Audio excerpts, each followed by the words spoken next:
எபிரேய ஆசிரியர் விசுவாசத்தால் நற்சாட்சி பெற்றவர்கள் எப்படியெல்லாம் நற்சாட்சி பெற்றார்கள் என்கிறதை குறித்து சொல்லிவிட்டு அதிலே அன்றைக்கு விசுவாசத்தின் மூலமாக அற்புதகரமான செயல்களை செய்தவர்களை குறித்தும் எழுதியிருப்பார். அதே வேளையிலே அதே விசுவாசத்தின் மூலமாக குறைவை அனுபவித்தவர்கள், துன்பத்தை அனுபவித்தவர்கள், செத்துப்போனவர்கள், இதுவும் இதற்கு காரணமும் விசுவாசம்தான் என்பதாக எழுதியிருக்கிறதை குறித்து நாம் பார்த்தோம். அப்படி அவர்கள் விசுவாசத்தால் நற்சாட்சி பெற்றிருந்தும் அவர்கள் நம்மை அல்லாமல், அதாவது இயேசு கிறிஸ்து இந்த பூமிக்கு வந்த பிறகு அவரை விசுவாசித்து ரட்சிக்கப்பட்டவர்கள், நம்மை அல்லாமல் அவர்களால் ஒரு அந்த வாக்குத்தத்தம் பண்ணப்பட்ட அந்த பலனை அடையாமல் காத்திருக்க வேண்டியிருந்தது என்கிறதை குறித்து தெளிவாக சொல்லுவார். இப்படி சொல்லிவிட்டு இவ்வளவு பேர்கள் அவ்வளவு வாக்குத்தத்தம் பண்ணப்பட்டதை காணாமல் அவ்வளவு பேர்கள் விசுவாசத்தினால் நற்சாட்சி பெற்றார்களே. அப்படி நாம் விசுவாசத்தை நற்சாட்சி பெறுவது எவ்வளவு எளிதான ஒரு விஷயம். நமக்கு வாக்குப்பட்டப்பட்டது ஏற்கனவே பெற்றிக்கொண்ட அந்த நிச்சயம் இருக்கிறது. அப்படிப்பட்ட நாம் இவ்வளவு திரளான சாட்சிகள் நம்மை சூழ நிற்க, பாரமான யாவற்றையும் நம்மை சூழ்ந்து நெருங்கி நிற்கிற பாவத்தையும் தள்ளிவிட்டு விசுவாசத்தை துவக்குகிறவரும் முடிக்கிறவருமாக இருக்கிற இயேசுவை நோக்கி நமக்கு நியமித்திருக்கிற ஓட்டத்தில் பொறுமையோடு ஓடக்கடவோம் என்பதாக இங்கே எபிரேய ஆசிரியர் சொல்லுகிறார். இந்த காரியத்தை ஏன் இந்த எபிரேய ஆசிரியர் இந்த இடத்துல எழுதுகிறார் என்று சொன்னால், அன்றைக்கு எபிரேய மக்கள் கிறிஸ்தவத்தை ஏற்றுக்கொண்டவர்கள், அவர்களுக்கு அந்த நாட்களில் மிகப்பெரிய துன்பம் காணப்பட்டது. அந்த துன்பத்தை குறித்து எபிரேயர் 10ஆம் அதிகாரத்திலே சொல்லுகிறார். நிந்தைகளாலும் உபத்திரவங்களாலும் நீங்கள் வேடிக்கையாக்கப்பட்டதும் அல்லாமல் அப்படி வேடிக்கையாக்கப்பட்டவர்களுக்கு பயங்கரமாக பங்காளிகளாக இருந்தீர்கள். அந்த நாட்கள் உபத்திரவங்களாகிய மிகுந்த போராட்டத்தை சகித்தீர்கள்.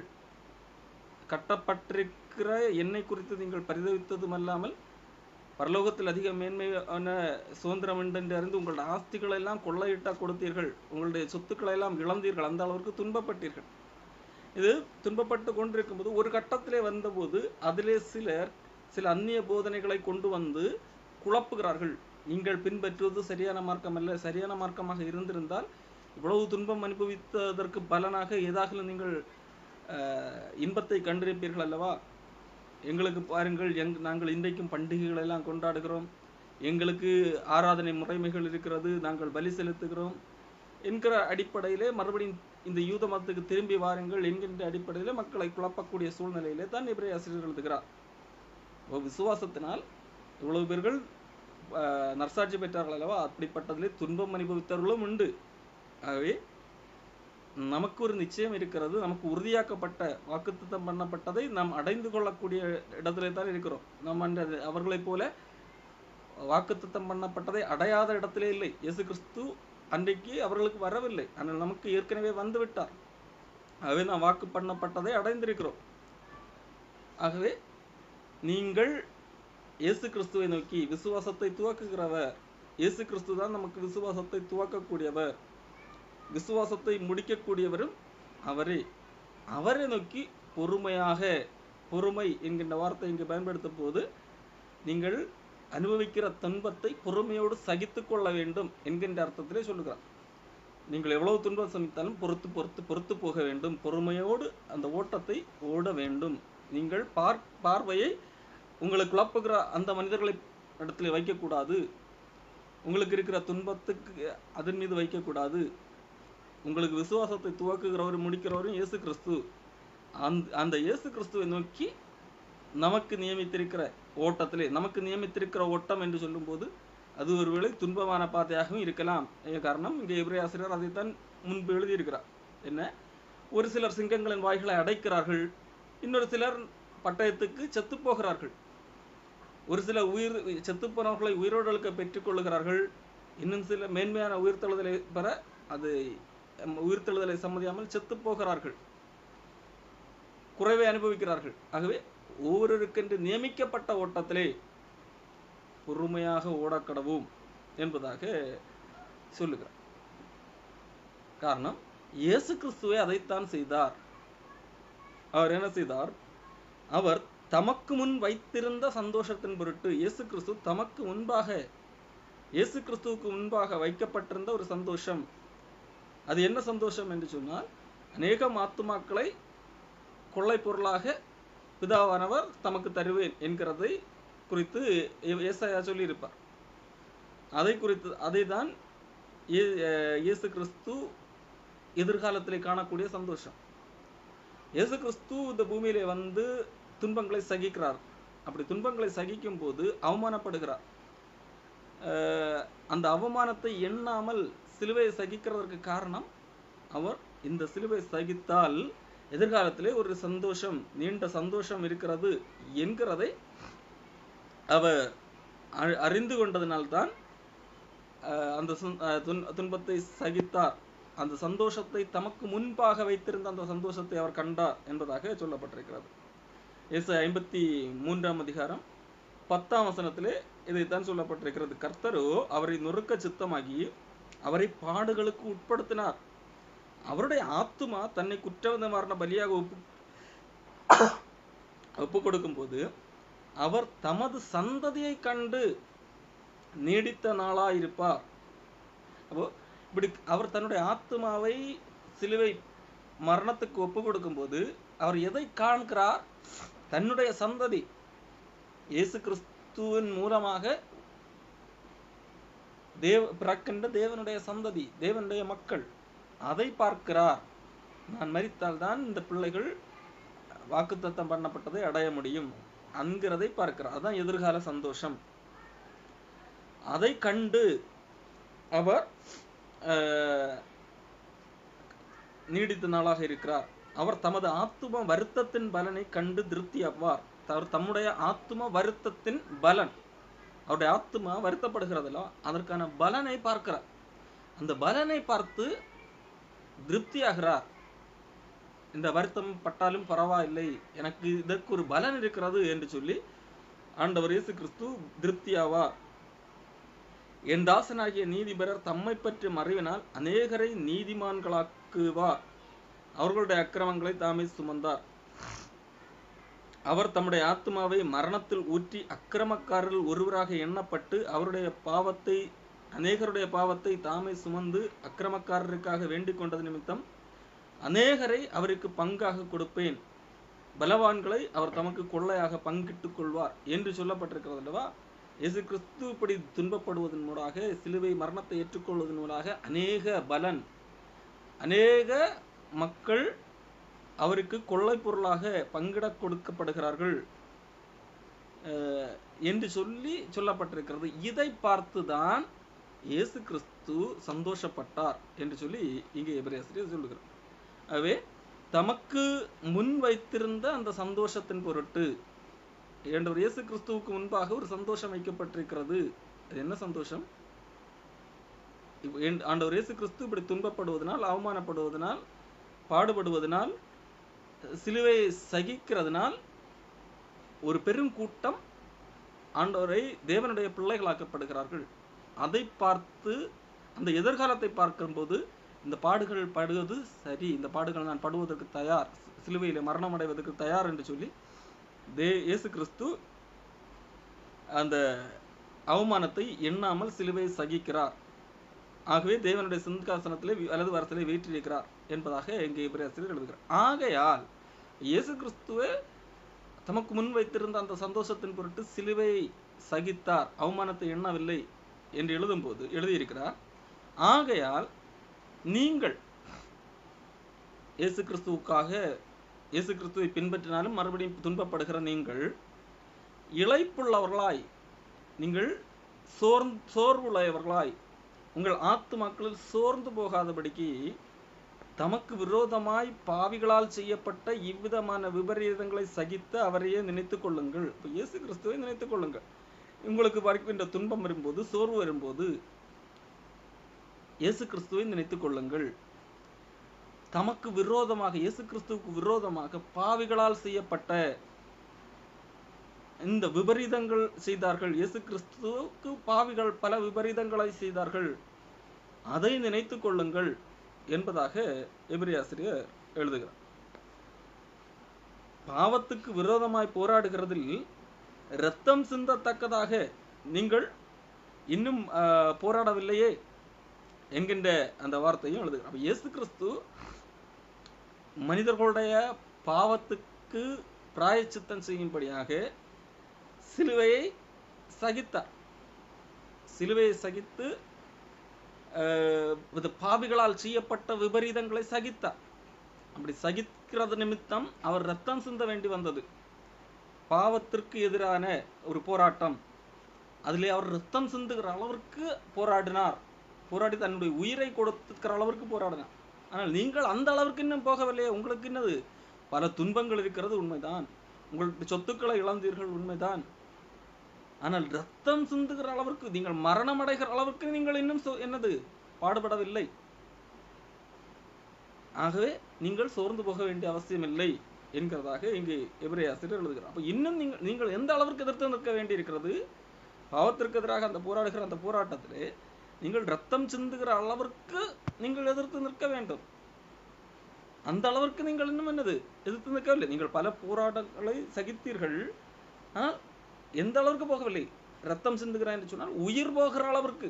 அது நிமித்தம் உங்களுக்கு உயிர் இதுவரைக்கும் போகவில்லை. அந்த அளவிற்கு நீங்கள் என்னது, உங்களுக்கு போராட வேண்டிய அந்த சூழல் வரவில்லை. அப்ப உயிர் போகிற சூழல் வந்தாலும் நீங்கள் பொறுமையாக இருக்க வேண்டும் என்கிறதைத்தான் இங்கே எபிரேய ஆசிரியர் சொல்லுகிறார். அடுத்ததாக நீதிமொழிகள் புஸ்தகத்திலே சாலமோன் மேற்கோள் கூறிய ஒரு வசனத்தை மேற்கோள் காட்டி, என் மகனே, கர்த்தருடைய சிற்சையை அற்பமாக எண்ணாதே, அவரால் கடிந்து கொள்ளும் பொழுது சோர்ந்து போகாதே. கர்த்தர் எவனிடத்தில் அன்பு கூறுகிறாரோ அவனை அவர் சிற்சித்து தாம் சேர்த்து கொள்ளுகிற எந்த மகனையும் தண்டிக்கிறார் என்று சொல்லி தகப்பன் தன் பிள்ளைகளுக்கு சொல்லுகிறது போல உங்களுக்கு சொல்லி இருக்கிற புத்திமதியை மறந்தீர்கள். உங்களுக்கு இந்த புத்திமதி உங்களுடைய வேத பாகத்திலே உள்ளது, நீதிமொழிகள் புஸ்தகத்திலே உள்ள வசனம் தான். இதே நீங்கள் மறந்து போனீர்கள். நீங்கள் துன்பப்படுகிறீர்கள் என்று சொன்னால், ஐயோ நீ கடவுள் எங்களை கைவிட்டு விட்டார், கடவுள் எங்களிடத்திலே இல்லை, நாங்கள் ஒரு தவறான மார்க்கத்திலே வந்து விட்டோம் என்று என்ன இந்த சில அந்நிய போதனையாளர்கள் குழப்புவதை போல நீங்கள் எண்ண வேண்டிய அவசியம் இல்லை. ஒரு மனிதன் துன்பம் அனுபவிக்கிறான் என்று சொன்னால் அவன் கடவுளால் கைவிடப்பட்டவன், கடவுள் எங்களோடு கூட இல்லை, கடவுள் என்னிடத்தில் அன்பாக இல்லை என்று எண்ணுவதோ, ஒருவன் செல்வ செழிப்பாக இருக்கிறான் ஆகவே கடவுளால் அவன் ஆசீர்வதிக்கப்படான், அவன் தான் கடவுளுக்கு பிரியமானவன் என்று எண்ணுவதோ தவறான ஒரு விஷயம் என்கிறதை இங்கே எபிரேய ஆசிரியர் புரிய வைக்க பார்க்கிறார். காரணம், இந்த மக்கள், எபிரேய மக்கள் இயேசு கிறிஸ்துவை ஏற்றுக்கொண்ட பின்பதாக சிலர் இப்படித்தான் குழப்பினார்கள். நீங்கள் தவறான இடத்துக்கு போய்விட்டீர்கள், நீங்கள் தவறான இடத்திற்கு யூத மதத்தை விட்டு விட்டு கிறிஸ்தவத்துக்கு போய்விட்டீர்கள், அது தவறான மார்க்கம், ஆகவே தான் நீங்கள் துன்பம் அனுபவிக்கிறீர்கள். நீங்கள் அது சரியாக மார்க்கமாக இருந்தால் நீங்கள் எதற்கு துன்பம் அனுபவிக்கப் போகிறீர்கள் என்கிற அடிப்படையிலே கேட்டார்கள். அப்போ கடவுள் உங்களை கைவிட்டு விட்டார், ஆகவே தான் உங்களுக்கு துன்பம் என்கிற அடிப்படையிலே பேசினார்கள். ஆகவே எபிரேய ஆசிரியர் சொல்லுகிறார், தேவன் நேசிக்கிறவர்களைத்தான் சிட்சிக்கிறார், தேவன் நேசிக்கிறவர்களை தண்டிக்கிறார் என்று வேதாகமத்திலே இருக்கிறது. அதை நீங்கள் மறந்து போனீர்கள். சிட்சை, உங்களுக்கு துன்பம் வருகிறது, பாடு வருகிறது என்றால் அது பொறுமையோடு சகிக்க வேண்டும். உங்களுக்கு பொறுமையை மேலும் மேலும் உருவாக்கி தர இந்த உபத்திரவங்கள் அனுமதிக்கப்படுகிறது. உங்களுக்கு உங்களை தேவனுடைய பரிசுத்தத்திற்கு தேவனுடைய குணாதிசயத்திற்கு பங்குள்ளவர்களாக்கும்படியாக தேவன் தன்னுடைய உயிர் போகிற அளவிற்கு பொறுமையாக சகித்தார். அந்த அளவிற்கு பொறுமையாக இருப்பதற்காக, அந்த அளவிற்கு தேவனுடைய சுபாவங்களுக்குள்ளாக வளரத்தக்கதாக பொறுமை அல்லது பரிசுத்தம், இந்த காரியங்கள் தேவனுடைய பரிசுத்தத்திற்கு நீங்கள் பங்குள்ளவர்களாக வேண்டும். அதற்காக இந்த சிட்சை அல்லது இந்த துன்பம் உங்களுக்கு அனுமதிக்கப்படுகிறது என்பதாக எபிரேய ஆசிரியர் புரிய வைக்கிறார். எப்படி சின்ன பிள்ளைகளுக்கு பெற்றோர்கள் அல்லது பயிற்சியாளர்கள் பயிற்சி கொடுக்கும் போது அது கடினமாக இருக்கும். எதற்காக கொடுக்கப்படுகிறது? பெரிய ஆளாகி நல்லா வளர்ந்து பேர் வாங்க வேண்டும் என்கிற காரணத்திற்காக கொடுக்கப்படுகிறது. அதே போல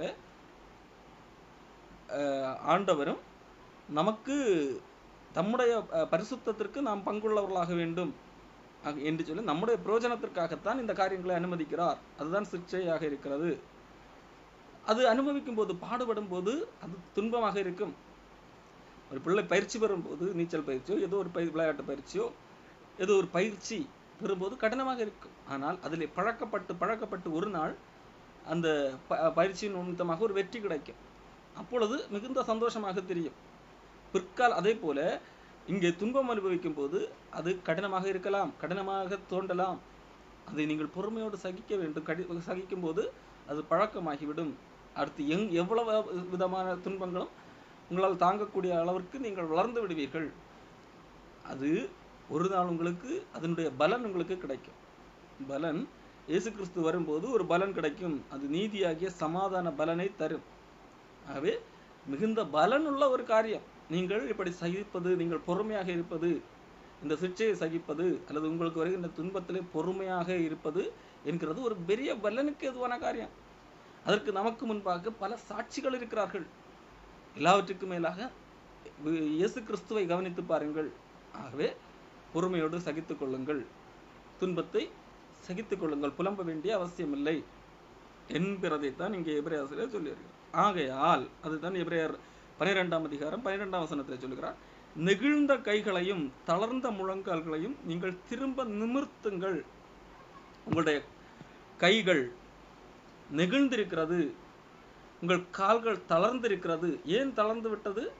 வாழ்க்கையிலே சோர்வு வந்து விட்டது. உங்களுடைய விசுவாச வாழ்க்கையிலே மனச்சோர்வு காணப்படுகிறது. ஆகவே இந்த சோர்வை உங்களை விட்டு நீக்கி போடுங்கள். ஆண்டவர் எங்களை கைவிட்டு, ஆண்டவர் எங்களோடு கூட இல்லை என்கின்ற நிலைமைக்கு ஒருவேளை வந்து விட்டிருக்கலாம்.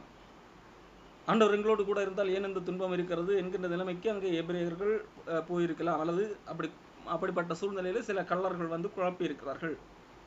ஆகவே சோதனைகள், துன்பங்கள் அல்லது இந்த ஒழுக்க பயிற்சிகள், ஆண்டவர் அனுமதிக்கின்ற இந்த காரியங்கள், இதன் காரணமாக தளர்ந்து போகாமல் இருக்க வேண்டும். உங்களுடைய கைகள் நெகிழ்ந்திருக்கிறது, வேலை செய்யாமல் சோர்ந்து போயிருக்கிறது, கால்கள் முழங்கால்கள் தளர்ந்திருக்கிறது. அதை நீங்கள் திரும்ப நிமிர்த்த வேண்டும், திரும்ப உற்சாகப்பட வேண்டும். நீங்கள் சோர்ந்து போய் தளர்ந்திருக்கிறீர்கள், செயல்படாமல் இருக்கிறீர்கள். ஆண்டவருக்காக நீங்கள் திரும்ப உங்கள் கைகளையும் கால்களையும் ஸ்திரப்படுத்த வேண்டும். முடகமாகி இருக்கிறது பிசகி போகாமல் சொஸ்தமாகும்படிக்கு உங்கள் பாதங்களுக்கு வழியை செவ்வாய்ப்படுத்துங்கள். அப்போ வாழ்க்கையிலே தேவனுக்கு பிரியமான அந்த பாதையிலே நடக்க ஆரம்பியுங்கள். நீங்கள் சோர்ந்து போய் ஒரே இடத்துல உட்கார்ந்தது போதும். இப்படி போய் குழம்பி போய் அங்கே போகலாமா இங்கே போகலாமா என்கின்ற நிலைமையில் இருக்கிறீர்கள். இது நான் இருக்கிறது சரியானது தானா என்று இருக்கிறவர்களே, நீங்கள் எழும்பி செவ்வையான பாதையிலே நடக்க ஆரம்பியுங்கள். அப்படியே இருந்தால் முடமாகி இருந்தால் என்னது இருந்தால் சுத்தமாகாது. எழும்பி நடக்க ஆரம்பியுங்கள், பாதையை செவ்வை பண்ணுங்கள் என்கிற அடிப்படையிலே இங்கே எபிரேய ஆசிரியர் அப்படி அன்றைக்கு சோர்ந்து போய் காணப்பட்ட அந்த மக்களுக்கு எழுதுகிறார். உங்கள் சோர்வின் காரணமாக, மனச்சோர்வின் காரணமாக, உங்களுடைய சூழ்நிலைகளை பார்த்து, உங்களுக்கு இருக்கிற பிரச்சனைகளை பார்த்து, துன்பங்களை பார்த்து நீங்கள் நல்லா சகித்து கொண்டு வந்தீர்கள். ஆனாலும் ஒரு கட்டத்துக்கு மேலே போகும்போது எவ்வளவு நாட்கள் தான் சகிப்பது, இதுக்கு ஒரு பலனும் நம்மளால் கண்களால் இந்த பூமியிலே பார்க்க முடியவில்லை என்கின்ற அடிப்படையிலே ஒரு சோர்வு. ஒருவேளை நிஜமாகவே இவர்களுக்கு சோர்வு வராவிட்டால் கூட சில கள்ளப்பதர்கள் வந்து குழப்பி அந்த சோர்வை உண்டாக்கி விட்டார்கள்.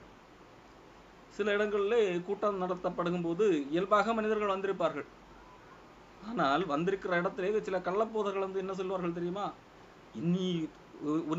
உன்னை குறித்து கர்த்தனிடத்தில் சொல்லுகிறார், நீ இவ்வளவு நாட்கள் துன்பம் அனுபவித்துக் கொண்டிருக்கிறாய். அப்படிப்பட்ட வார்த்தைகளை கேட்கும் போது அவ்வளவு நாட்கள் அதை குறித்து நினைவில்லாத ஒருத்தன் கூட ஆமா நான் துன்பம் அனுபவித்துக் கொண்டிருக்கிறேன் என்கின்ற எண்ணம் வரும். இப்பொழுதே ஆண்டவர் அது எல்லாத்தையும் சால்வ் பண்ணுகிறார் என்று சொல்லி இவர்களாகவே பொய் வார்த்தையும் கொடுப்பார்கள். அந்த மனிதன் நினைப்பான், ஒருவேளை கர்த்தர் தான் சொல்லுகிறார் போல என்பதாக நினைத்துக் கொள்வார். ஆனால் அது பிரச்சனை சால்வ் ஆகாது. அது என்ன ஆண்டவர் இப்படி சொன்னாரே நடக்கவில்லையே என்று சொல்லி சோர்வுக்குள்ளாக போகிறவர்களாக இருக்கிறார்கள். இப்படி சோர்ந்து முடமாகி இருந்தால் அது என்ன செய்யும்? சொஸ்தமாகாது. இப்போ சொஸ்தமாக வேண்டும் என்றால் பாதையை செவ்வாய்ப்படுத்த வேண்டும், நடக்க ஆரம்பிக்க வேண்டும், அந்த பாதையை செவ்வாய்ப்படுத்தி எழும்பு புறப்பட வேண்டும்.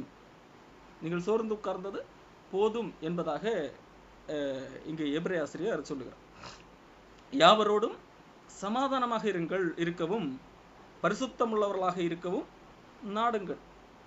காரணம், பரிசுத்தம் இல்லாமல் ஒருவனும் கர்த்தரை தரிசிப்பதில்லையே.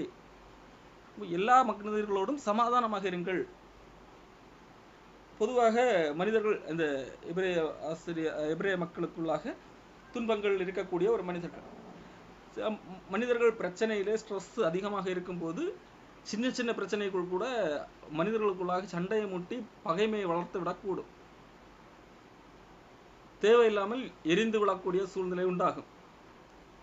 ஆகவே உங்களுடைய சூழ்நிலை சரியாக இருக்கிறதோ இல்லையோ, எல்லா மனிதர்களோடும் நீங்கள் சமாதானமாக இருக்கவும் பரிசுத்தமாக இருக்கவும் நாடுங்கள், விரும்ப வேண்டும். நம்முடைய நோக்கம் நாம் இன்னும் பரிசுத்தம், தேவனுடைய சுபாவத்தை, தேவன் விரும்புகிற குணாதிசயத்துக்கு நேராக நாம் மாறவும், எல்லா மனிதர்களோடும் அன்பாக சமாதானமாக இணக்கமாக இருக்கக்கூடிய சூழ்நிலையை நாடக்கூடியவர்களாக இருக்க வேண்டும். ஆக துன்பம் இருக்கிறது என்கிறதற்காக சோர்ந்து போய் நான் ஏன் இது ஆண்டவருக்கு பிரியமான காரியங்களை எல்லாம் செய்ய வேண்டும் என்கின்ற நிலைமைக்கு போகாதீர்கள். ஏன் சமாதானமாக இருக்க வேண்டும், ஏன் தேவனுக்கு பிரியமான குணாதிசயத்தை நான் தொடர்ந்து கை கொண்டிருக்க வேண்டும் என்கின்ற நிலைமைக்கு போகாதிருங்கள். பரிசுத்தம் இல்லாமல் ஒருவனும் கர்த்தரை தரிசிப்பதில்லை என்கின்ற சூழல் இருக்கிறது என்கிறதான் ஒரு நியதி. ஆனால் ஆண்டவர் தம்முடைய கிருபையினால் அவர் நம்மை பரிசுத்தவான்களாக்கி நீதிமான்களாக்கி வைத்திருக்கிறார். அப்படிப்பட்ட இடத்திலே நாம் என்ன செய்யக்கூடாது? நமக்கு ஒரு பிரச்சனை வருகிறது, துன்பம் வருகிறது என்கின்ற காரணத்திற்காக தேவனுக்கு பிரியமான காரியங்களை நான் செய்ய மாட்டேன் என்று சொல்லி விலகி நிற்கக்கூடாது என்கிறதை தான் இங்கே சொல்ல வருகிறார். இங்கே இன்னொரு காரியத்தையும் சொல்லுகிறோம். ஒருவனும் தேவனுடைய கிருபையை இழந்து போகாதபடிக்கும் யாதொரு கசப்பான வேர் முளைத்தெழும்பி கலகம் உண்டாகுகிறதுனால் அநேகர் தீட்டுப்படாதபடிக்கும் ஒருவனும் வேசிக்கள்ளனாகவும் ஒருவேளை போஜனத்துக்காக தன் சேஷ்டபுத்திர பாகத்தை விற்று போட்ட ஏசாவை போல சீர்கட்டவனாகவும் இராதபடிக்கு எச்சரிக்கையாக இருங்கள். ஏனென்றால் பிற்பாடு பின்பு ஒரு நாள் அவன் ஆசீர்வாதத்தை சுதந்திரித்துக் கொள்ள விரும்பியும் ஆகாதவன் என்று தள்ளப்பட்டதை அறிவீர்கள். அதன் பின்பதாக அவன் கண்ணீர் விட்டு கவலையோடு தேடியும் மனம் மாறுதலை காணாதிருந்தான் என்று சொல்லி இங்கே ஏசாவை மேற்கோள் காண்பித்து ஒரு காரியத்தை இங்கே எபிரேய ஆசிரியர் சொல்லுகிறார். ஒருவரும் வேசிக்கள்ளவனாக காணப்படக்கூடாது, அதாவது பாலியல் ரீதியிலான குற்றங்களிலே அகப்பட்டு விடக்கூடாது. இன்னொன்று, ஒருவேளை போஜனத்திற்காக, இந்த பூமியிலே கிடைக்கக்கூடிய தற்காலிக சந்தோஷத்திற்காக, தற்கால உணவுக்காக மேலான ஒரு காரியத்தை வேண்டாம், இது எனக்கு தேவையில்லை என்று சொல்லி உதறக்கூடிய நிலைமை, அதான் ஏசா செய்த காரியம். அது சீர்கட்ட செயல், அதை போல இருக்கக்கூடாது என்பதாக சொல்லுகிறார். காரணம், தேவனுடைய கிருபை அவ்வளவு விலையேற பெற்றது, அது இலவசமாக நமக்கு கிடைக்கக்கூடிய ஒரு விஷயம்.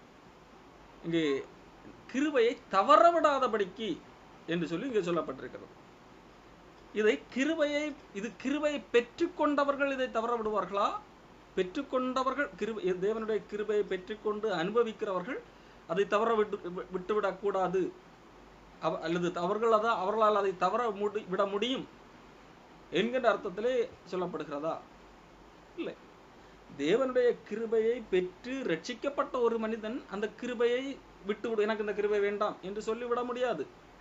ஆனால் ஒரு கூட்டத்திலே இருக்கிறார்கள், சில மக்கள் இருக்கிறார்கள். அந்த மக்கள் தேவனுடைய கிருபையினால் அழைக்கப்பட்டு இருக்கிறார்கள். ஆனால் அவர்கள் இந்த உலக காரியங்களை பார்த்து, எனக்கு இந்த உலகம் போதும், தற்காலிக சந்தோஷம் போதும் என்கிறதற்காக இந்த கிருபை வேண்டாம், ஆண்டவர் இரக்கமாக கொடுத்திருக்கிற மேலான ஒரு காரியம், அது எனக்கு வேண்டாம் என்று சொல்லி போக வாய்ப்பு உண்டு. அவர்கள் வரும்போது என்ன நினைத்து வந்திருப்பார்கள்? இவரிடத்திலே போனால் ஏதோ ஒன்று கிடைக்கும் என்று நினைத்து வந்திருக்கிறார்கள். ஆனால் இங்கே வரும்போது துன்பம் இருக்கிறது. இதை பார்த்து என்ன செய்கிறார்கள்? சரி, கொஞ்ச காலம் இந்த துன்பத்தை அனுபவித்தால் நமக்கு ஒரு இன்பமான காலம், வசந்த காலம் பிறக்கும் என்று சொல்லி 1 வருடம் 2 வருடம் காத்திருக்கிறார்கள். ஆனால் நினைத்தது நடக்கவில்லை. இப்பொழுது சில கள்ளப்போதர்களும் வந்து பேசுவது இவர்களுக்கு இதமாக இருக்கிறது. இப்போது என்ன நினைக்கிறார்கள், ஆமா இவங்க இயேசு கிறிஸ்துவிடத்தில் இருந்தால் நித்திய ஜீவன் கிடைக்கும் என்று சொல்லுகிறார்கள். அதற்காகத்தான் இயேசு கிறிஸ்து வந்தார். ஆகவே இந்த உபத்திரவத்தை சகிக்க வேண்டும், சிக்ஷை அனுபவிக்க வேண்டும் என்பதாக எல்லாம் சொல்லுகிறார்கள். ஆனால் இது எனக்கு வேண்டாம்.